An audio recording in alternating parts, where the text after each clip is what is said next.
This video will explain what an exile is within the Matrix universe, how they came to be, and what they mean for Neo, Morpheus, and everyone else in the Matrix. We don't actually hear about exiles until The Matrix Reloaded, because they represent a much wider world within the Matrix lore, and of course the first Matrix movie is just setting the scene. Their existence also asks much bigger questions about how the architect designed the Matrix in the first place, and some of these questions don't even get answered at all. But for the moment, join me as I try to answer what is an exile within the Matrix.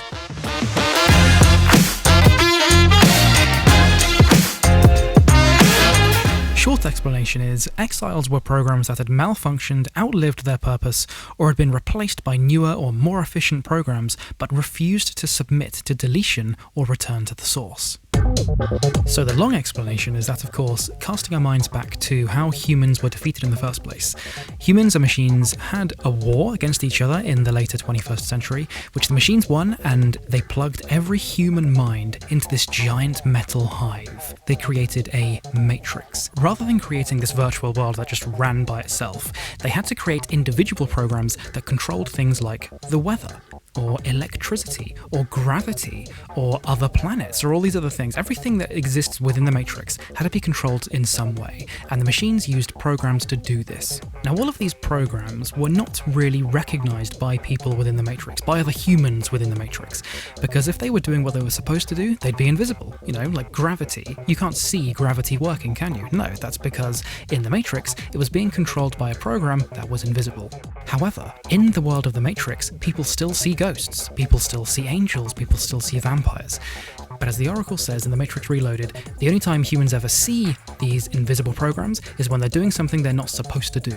Now, of course, the machines are constantly trying to be more and more efficient, right? So as they improve the Matrix, as they go from version 1 to version 2 to version 3, etc., they're going to improve how the Matrix works. So they're going to have a better gravity system, they're going to have a better electricity system, they're going to have a better weather system.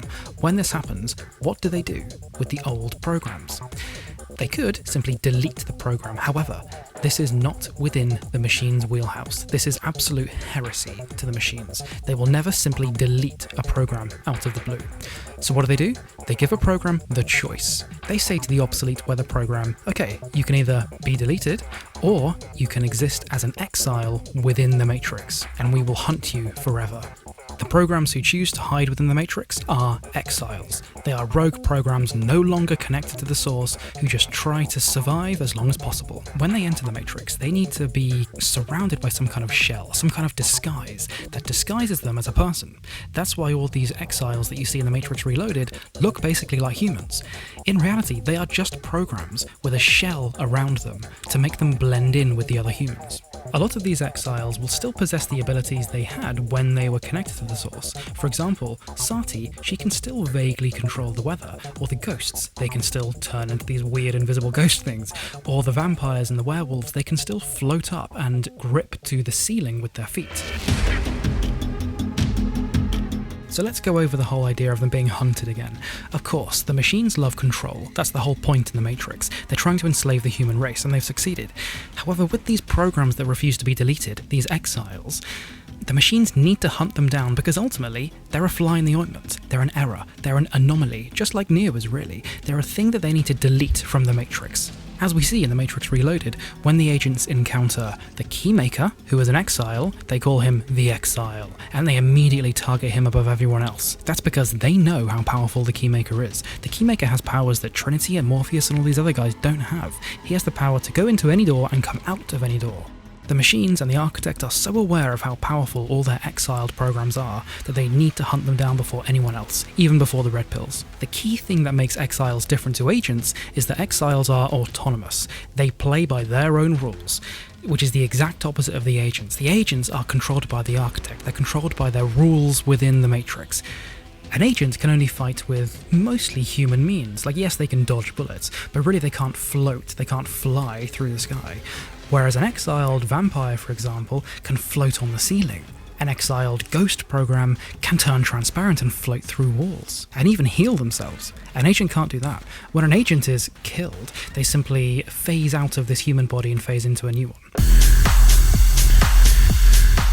Let's go over a couple famous exiles within the Matrix universe, okay? So there's the Merovingian. Now the Merovingian is a much more powerful exile because he was actually the operating system of the previous Matrix. If you want to find out more about the Merovingian and who exactly he is and why he's so powerful, click in the top right corner right now. There's Persephone. She was a succubus program during one of the early Matrixes.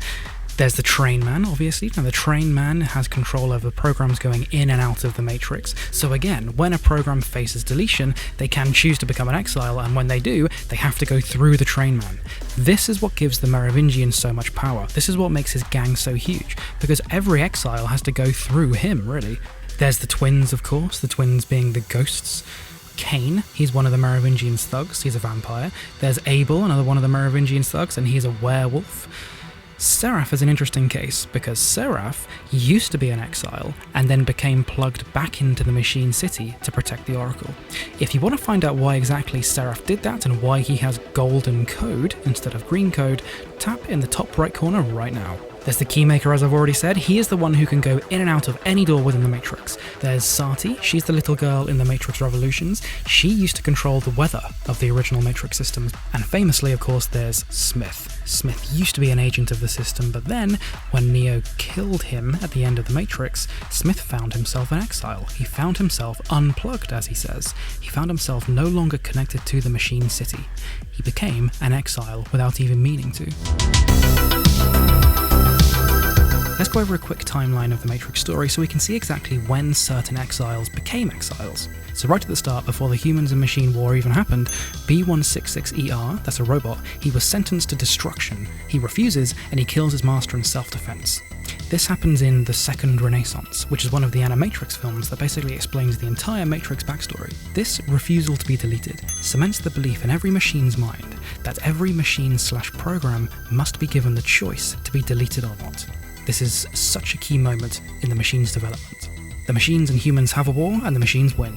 The machines plug every human mind into the Paradise Matrix.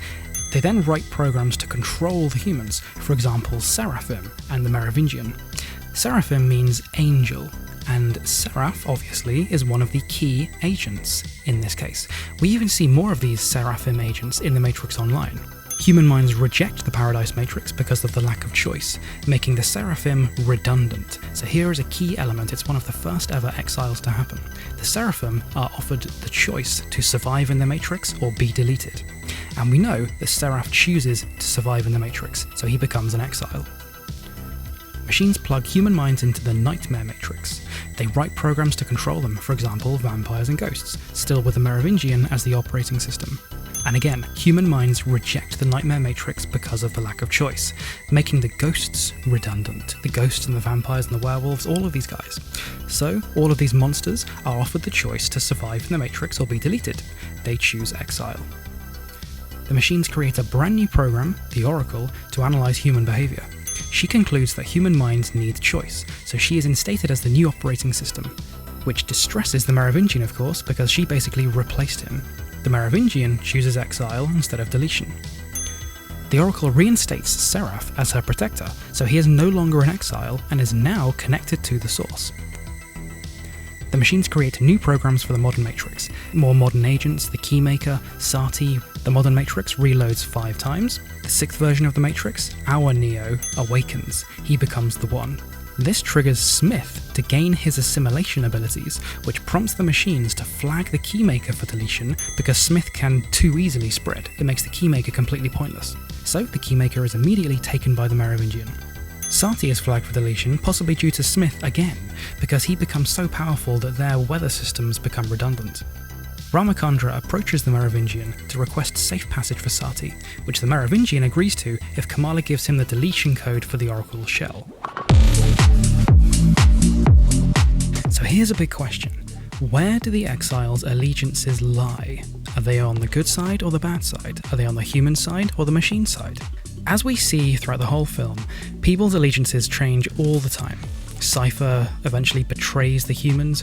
In Matriculated, we see one of the robots get reprogrammed and suddenly he becomes an ally to the humans. So straight away, the waters are muddied. One of the key things that separates the more moral exiles from the less moral exiles is which version of the Matrix they were created for. So for example, the Seraphim, that's the angels of the Paradise Matrix, are much more well-behaved, much more good than the exiles from the Nightmare Matrix, those being the ghosts and the vampires and all those guys. We see in the Matrix Reloaded that the Merovingian's gang has a fight directly against the One and the other rebels. However, he isn't trying to really kill them, because remember, the Merovingian is fully aware of the cycle system of the Matrix. He doesn't necessarily want Neo to die, really, because he knows that the One is needed to survive and restart the Matrix again and again and again. We especially see this in the Matrix Online, when the humans have to actually ally with the Merovingian to defeat certain other exiles, for example, the General. Now the General is a much more aggressive, ambitious exile, because he used to control the Sentinel attack on Zion. That's right, he was the program that controlled the Sentinel attack on Zion, and he's now become an exile in the Matrix. He becomes so powerful that the Merovingian has to join forces with the humans to defeat him. So again, it's that changing of loyalties. Of course, there's Smith. He is arguably, the big baddie of the film. But really break it down. All he's doing is following his programming. He's following his path of determinism. Inevitability is what he keeps on talking about to Neo. So is he a bad guy? Is he not that bad? Who knows? The key thing about answering this question, whether the exiles are goodies or baddies, is central to more of the entire Matrix plot, and that is, the machines were designed in man's own image, right? Which means they have man's own flaws. They have man's selfishness and selflessness. Just like humans, exiles can either be good or bad, or a combination of the two. Thank you for watching that, everybody. If it was a help to you and you really liked learning about the Matrix lore, then please subscribe to Jam Punch, and I'll be releasing a brand new Matrix Explained video every single week. My name is George, this is Jam Punch, and I'll see you next time.